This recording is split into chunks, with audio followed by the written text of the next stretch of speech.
Assalamualaikum warahmatullahi wabarakatuh. Balik lagi di channel Markas Pinjol teman-teman ya. Oke teman-teman, seperti biasa ya, di video kali ini saya akan membahas lagi tentang telat bayar di aplikasi ilegal ya. Jadi saat ini banyak sekali teman-teman kita yang terjerat di pinjaman online ilegal ya. Tentunya pinjaman online ilegal itu ada yang beranak teman-teman ya. Jadi beranak itu di dalam aplikasi itu banyak sekali di dalamnya. Jadi di video kali ini saya akan membahas gagal bayar di pinjaman online beranak, yang di dalamnya itu ada 42 aplikasi yang sudah tidak dibayar ya. Jadi sampai sekarang ini sudah gagal teman-teman ya, 42 aplikasi. Total untuk pinjaman sebanyak 42 aplikasi itu sekitar 100 juta ke atas. Jadi buat teman-teman simak terus video ini, karena di sini saya akan buka aplikasinya ya. Kemudian di sini saya akan menjelaskan seperti apa resiko misalkan kita telat atau gagal bayar di pinjaman online ilegal.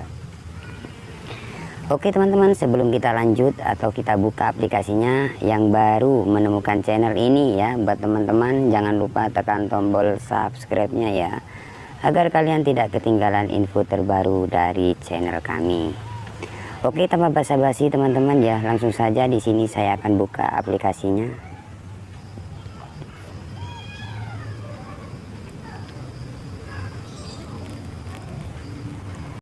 Oke teman-teman, nah di sini saya sudah buka ya aplikasi pinjaman online ilegalnya ya. Jadi di dalam aplikasi ini banyak sekali pinjaman yang sudah tidak dibayar atau gagal bayar ya. Sekitar 42 ya, kalau nggak salah 42 aplikasi teman-teman ya. Nah di sini teman-teman bisa lihat ya, jumlah yang tersedia 2 juta sudah terkunci ya. Kemudian jumlah total 119.300 rupiah ya.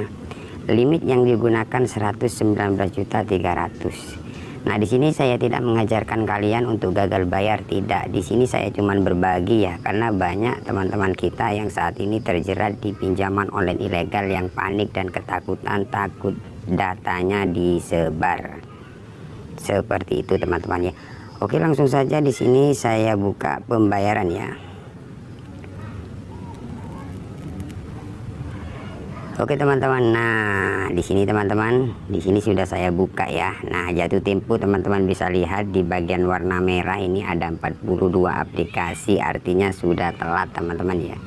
Jadi sudah telat bayar, ini sudah jatuh tempo ya. Jadi teman-teman bisa baca jatuh tempo ya, Rp 3 juta. Jadi ini ada 42 aplikasi yang tidak dibayar. Nah ini saya scroll ke bawah ya. Oke. Nah 42, jadi ini yang warna merah ini jumlah aplikasinya teman-teman ya, yang sudah tidak dibayar ya. Jadi totalnya ini ada 42 aplikasi. Oke, nah di sini ya sampai habis ya, saya scroll dulu ya, kemudian saya akan menjelaskan di sini. Oke, karena 42 aplikasi jadi banyak sekali teman-teman. Nah ini sudah jatuh tempo semua ya, sudah telat artinya ya. Oke, seperti apa bang resikonya misalkan kita telat bayar atau gagal bayar di pinjaman online ilegal ya. Yang pertama-tama pastinya kalian akan diteror ya, dengan cara-cara ya, foto kalian akan dikirim ke kalian, kemudian diedit seperti itu misalkan kalian sudah telat atau mau jatuh tempo. Itulah resikonya. Jadi setiap aplikasi, dalam satu aplikasi seperti ini teman-teman, nah ini misalkan kalian tidak bayar itu ya, nah seperti ini, itu kalian akan di WA dengan nomor yang berbeda, bahkan sampai 5 bahkan 10 nomor dalam satu aplikasi ya. Jadi resikonya seperti itu. Nah misalkan banyak seperti ini ya, kalian hitung lah ya. Jadi banyak WA yang masuk, kemudian telepon yang masuk dengan nomor yang beda-beda. Itulah resikonya. Yang pertama-tama kalau dari saya teman-teman ya, kalian tidak usah panik ya. Yang pertama-tama kalian nggak usah panik ya. Kenapa saya bilang tidak usah panik? Karena misalkan teman-teman panik ya, itu tidak bisa mikir kalian. Kalau sudah panik gimana ini gimana, itu kalian nggak bisa mikir. karena sudah panik kan ya. Jadi yang pertama kalian harus kuatin mental, itu yang pertama. Dan yang kedua kalian harus ya respon sih, ada WA kalian respon ya. Bagaimana bang cara meresponnya, soalnya kan WA-nya banyak. Nah itu resikonya kalian, memang resikonya seperti itu. Kalau kalian di WA, di telepon diam aja, nah itu bisa terjadi data kalian akan disebar ke seluruh kontak, bahkan ke sosial media. Kenapa saya bilang seperti itu? Karena banyak yang sharing sama saya itu disebar datanya ke Facebook, ke WA, dibikinin grup kayak gitu. Kalau saya pribadi aman kok. Pribadi sih kalau pinjaman online kayak gini aman sih. Kenapa kok bisa aman? Karena kami nggak pernah takut, karena risikonya kami sudah siap ya, akan di WA, di telepon ya, dengan cara-cara pinjaman online seperti kalian yang sudah dapat sekarang itu cara penagihannya. Jadi kami nggak pernah takut, bahkan kami selalu menelpon. Setiap hari kami teleponin pihak DC yang bikin resah, teman-teman yang ketakutan. Jadi banyak teman-teman yang ketakutan itu di WA, di telepon, kemudian memblokir nomor, mengganti nomor. Kalau saya pribadi nggak pernah takut, bahkan kami yang menelpon ke pihak DC-nya, karena DC inilah yang membuat teman-teman kita diteror ya, yang sering-sering neror ya. Kalau nggak ada yang berani seperti itu, bahkan dari pihak pinjaman online ilegal akan akan berkuasa, selalu meneror ya. Kalau kalian selalu takut ya, hadapilah ya. Memang cara penagihannya memang kirim-kirim foto, kalau nggak bayar mau disebar seperti itu. Kalau saya pribadi, saya yang teleponin sama pihak DC-nya. Bahkan kalau tidak mengatasi ya dari nomor ini, saya pakai nomor lain, saya telepon. Kenapa Bapak kok ancam-ancam seperti ini? Sedangkan saya masih belum ada dana, masih cari dana. Seperti itu teman-teman ya.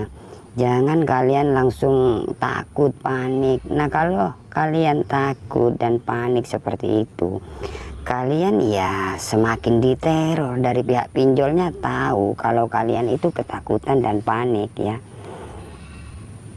Jadi intinya lebih berani itu lebih bagus kalau kalian telat bayar ya. Kalau masalah disebar data, kalaupun ada satu atau dua dua kontak yang dihubungi 5, bahkan itu sudah wajar karena kalian tidak bayar. Yang bayar aja banyak yang disebar masih datanya. Seperti itu, ditagih masih gitu loh. Ya, jadi pinjaman online ilegal memang meresahkan. Kalau kalian semua teman-teman yang saat ini terjerat di pinjaman online ilegal takut ya, bahkan teman-teman yang lain akan seperti itu juga ya. Kalau nggak ada yang berani, siapa lagi ya? Jadi teman-teman harus berani. Misalkan kalian gagal bayar ya, nggak usah takut, hadapi ya. Pinjaman online ilegal memang harus dilawan seperti itu ya, karena cara-cara penagihannya memang tidak baik ya. Nah seperti itu teman-teman ya. Jadi buat teman-teman, misalkan kalian telat bayar atau gagal bayar di pinjaman online ilegal, kalian harus berani menghadapi ya, atau resiko ya. Kalian nggak usah takut, ada WA balas aja ya. Kemudian kalau banyak kalian telepon aja, jangan di WA ya. Seperti itu, lebih berani itu lebih bagus kok ya. Intinya berani gitu aja kok. Ini 42 aplikasi teman-teman ya. Bayangkan ya, kalau teman-teman yang punya aplikasi ini mungkin kalian sudah stres dan ya nggak tahu lah ya. 42 ini, bayangkan nih, bukan aplikasi sembarangan, 42 aplikasi ya. Tapi di sini saya tidak mengajarkan kalian untuk gagal bayar, tidak. Cuman saya berbagi ya, seperti apa cara menghadapi misalkan kita gagal atau telat bayar di pinjaman online ilegal. Karena pinjaman online ilegal, misalkan kita mau jatuh tempo itu kita sudah di WA, di telepon terus menerus kan, seperti itu. Jadi intinya berani aja. Kalau kalian masih belum ada dana, kalau misalkan kalian diteror, kalian teror juga, teror balik, seperti itu loh ya. Itulah, seperti itulah cara menangani pinjaman online ilegal. Kalian diteror, kalian teror balik, seperti itu. Kalau saya pribadi, bahkan kalau nomor yang didaftarkan ini saya telepon ya. Kalau nggak ngatasi, saya pakai nomor lain. Bahkan sampai ada 6 nomor saya telepon ya. Jadi saya teror juga ya, balik teror. Karena apa? Sebenarnya bukan nggak ada niat sih untuk gagal bayar, tidak. Tapi cara penagihannya itu loh ya yang bikin kita pusing. Kalau teman-teman yang takut ya, tapi kalau teman-teman yang berani ya enggak sih, ngapain pusing, pinjol aja ya, ngapain ditakutin, karena pinjol ini bikin resah masyarakat ya. Tahu-taunya sebar data. Kalau kita takut semakin diteror, kalau kita berani bahkan dari pihak pinjolnya diem ya, mungkin nagih-nagih WA, kirim foto gitu aja ya, taunya kita yang difitnah ya. Anda tidak pernah respon seperti itu, atau dikirim ke kontak di luar kondar ya, ini membawa uang perusahaan seperti itu. Nah itu kan yang bikin resah. Jadi pinjaman online ilegal jangan ditakuti ya, lawan terus ya, gak usah panik, hadapi ya. Misalkan kalian diteror, teror balik ya, itu aja kok ya. Ini 42 aplikasi teman-teman. Nah ini bukan bohong ini ya. Tapi saya ingatkan lagi, di sini saya tidak mengajarkan kalian untuk gagal bayar, tidak. Di sini saya cuma berbagi saja ya, seperti itu teman-teman ya. Oke, kiranya cukup sampai di sini saja. Jika ada pertanyaan kalian bisa komen di kolom komentar, atau kalian bisa WA saya teman-teman ya, WA gabung ya di channel saya ya. Nomornya sudah ada di beranda YouTube saya seperti itu teman-teman ya. Oke, kiranya cukup sampai di sini saja. Semoga video ini bermanfaat. Jangan lupa like, komen, dan subscribe channel ini ya. Saya akhiri. Assalamualaikum warahmatullahi wabarakatuh.